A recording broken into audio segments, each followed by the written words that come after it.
Today is Tuesday, and we will continue to explore the theme of harvest through the book of Ruth.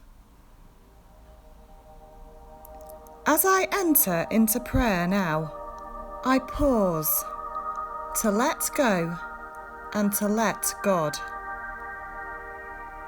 to breathe slowly, to let all that I am wait quietly before God.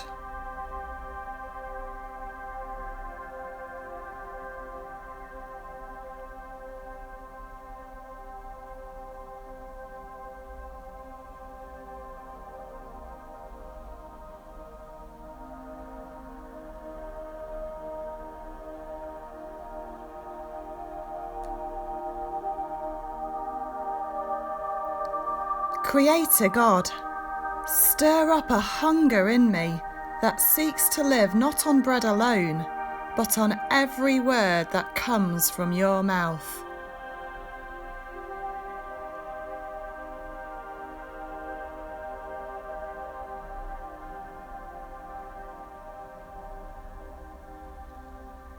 We return to our passage after Ruth and Naomi have made what was likely a week-long journey from the land of Moab to Bethlehem.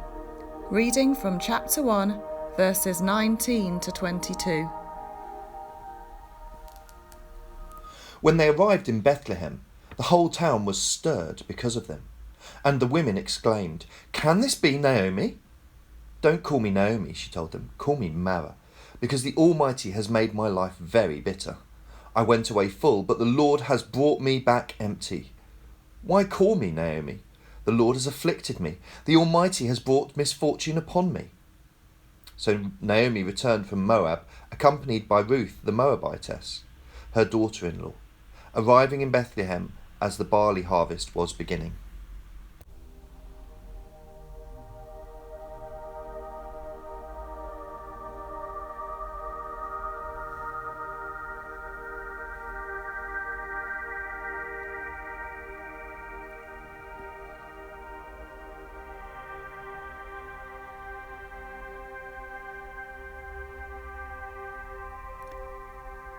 Two strangers appear in Bethlehem.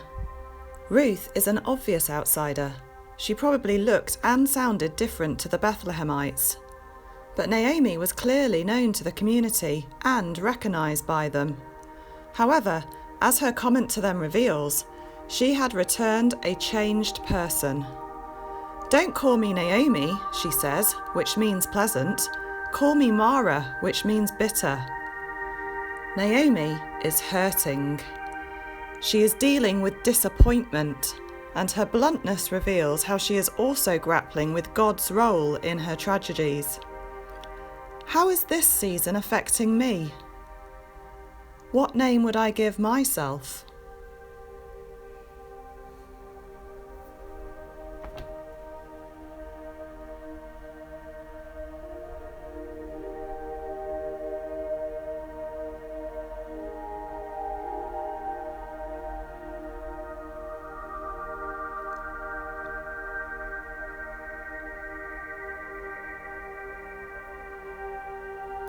I wonder how Ruth was feeling as she entered Bethlehem.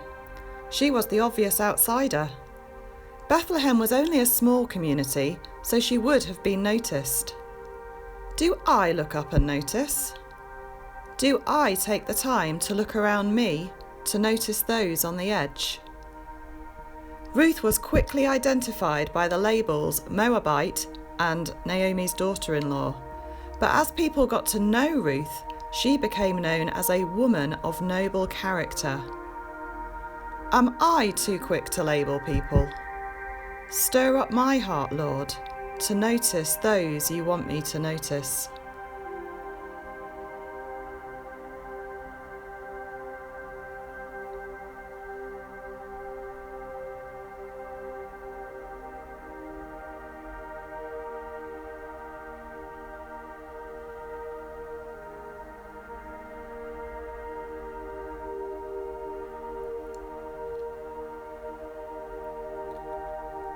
As I return to the word, may I have the ears to hear. When they arrived in Bethlehem, the whole town was stirred because of them. And the women exclaimed, "Can this be Naomi?" "Don't call me Naomi," she told them. "Call me Mara, because the Almighty has made my life very bitter. I went away full, but the Lord has brought me back empty. Why call me Naomi? The Lord has afflicted me. The Almighty has brought misfortune upon me." So Naomi returned from Moab, accompanied by Ruth the Moabitess, her daughter-in-law, arriving in Bethlehem as the barley harvest was beginning.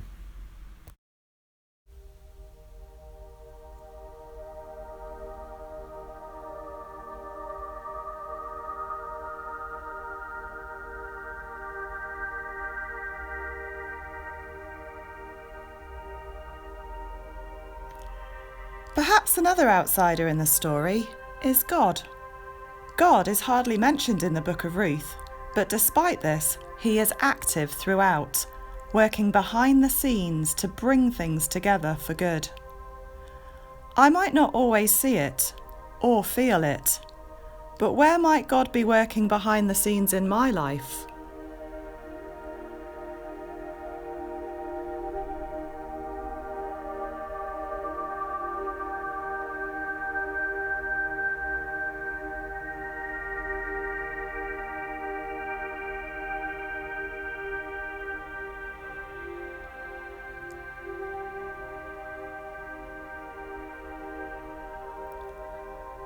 Naomi's chief complaint is that she left Bethlehem full and has returned empty. But was this really the case? She had left Bethlehem accompanied by her family, but a hostile famine had forced them to leave, and they left with empty bellies. Her husband and her sons had died, leaving no children to continue the family line. But we know the rest of the story. Not only would God give her descendants, but one of those descendants would be the Messiah, Jesus Christ himself. Moreover, the narrator is quick to point out that Naomi has not returned home alone. She is accompanied by Ruth, who has just pledged her full allegiance to her. And they have arrived just as the harvest was beginning. Harvest time always provides an opportunity for us to count our blessings and to name the things we are truly grateful for. What can I thank God for?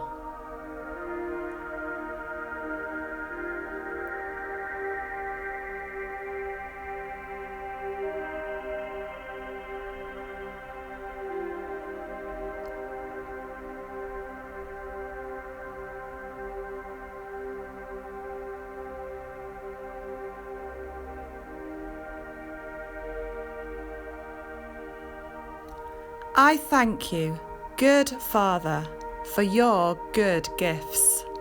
I am indeed blessed.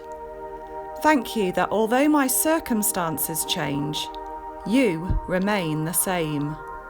You remain worthy of worship.